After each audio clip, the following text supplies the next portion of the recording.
เอาสไปดีน้ามันนี่กะเฮามาเที่ยวสะพานใหม่เนาะมีจีมุกเนาะกะขี่กระตือกน้ำเนาะซื้อยังผู้สาว ซื้อสม ซื้อสมอายุจักปีแล้วเนี่ย 17 18เอาดี 17 18ๆเอาดี17 18 18คนนั้นอยู่18 ปีแล้วผู้สาวก็ถือว่าบ่ติดคุกเนาะสาวอายุ18 ปีได้กว่าเอ้ย โสด โสดบ่ แม่น เป็นคนบ้านใดเนี่ย บ้านเมืองกลาง บ้านเมืองกลางเมืองหยัง เมืองจับประสาทแข่งจับประสาท อายุ18 ปีมาอยู่ไทยแล้วล่ะบ่ สิเขาปีนึงแล้ว ยอดปีหนึงละ แม่น มียังแน่แล้วมาอยู่ไทยนี่ มันมียังเลย มีแต่ฮีหยอก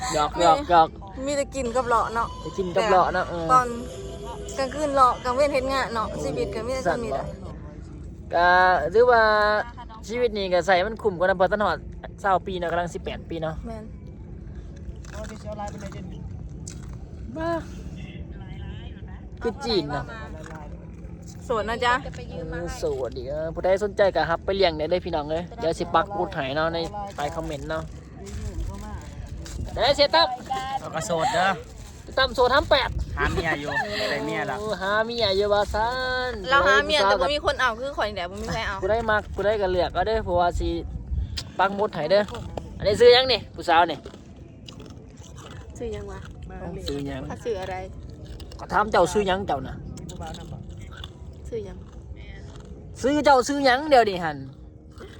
เจ้าซื้อยัง ชื่อชม ซื้อยัง ชื่อมุก โอ้ซื้อหมกติดคุกได้เพียงเลยอย่าไปโอยแกับเพิ่นได้เพิ่นซื้อหมกนี่มักเฮ็ดให้เฮาติดคุกได้เด้เดี๋ยวเราสิดึงส่งได้เห็นบ่ป้อถูกกี่กระลิ้นเนี่ยเล แต่ ย จักรยานยกสูงในที่เฮามันบ่ถึง อ้าว เลยแต่กระตามโพด ตอนนี้ก็ตี3กว่าๆตี2สิของตี3แล้วสิเมื่อจังโง่ แกล้งดูสอด มุ่งเช้าพุ่นบ่ป้าถูกบ่เฮ็ดงานบ่มื้อ ได้หมด ถ้าเธอพร้อม อยู่นี่หันดากบ่พี่น้องเอ้ยหามเอ้ยสีกระตือกน้ำ โซเดอร์ สวดยังมาแรกก็เข้ามาสวดบ่ได้ มีแฟนยังมีแฟน อยากมีแฟนยังมีแฟนซื้อหยัง ซื้อยังก็ได้คนที่เขาหาข่อย โอ้เขาหักเจ้าบ่ได้พี่บ่าเก็บขยะบางอย่างนี่บ่มักบ่ เขาบอกเอา เขามักเจ้านะสาวเอาไฟผมไหมอยู่เขาว่า เขาบอกเอา เขาบ่เอาบ่นั่นบ่ โอ้ยกี่ไก่กันเอง คือว่าสาวจะมาซักนี่ฮักแท้อยู่บ่ หักแพง ฮักแท้นะพี่น้องเนาะ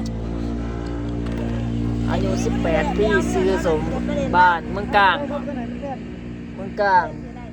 องจับประซักแขวงจับประซักน่ะ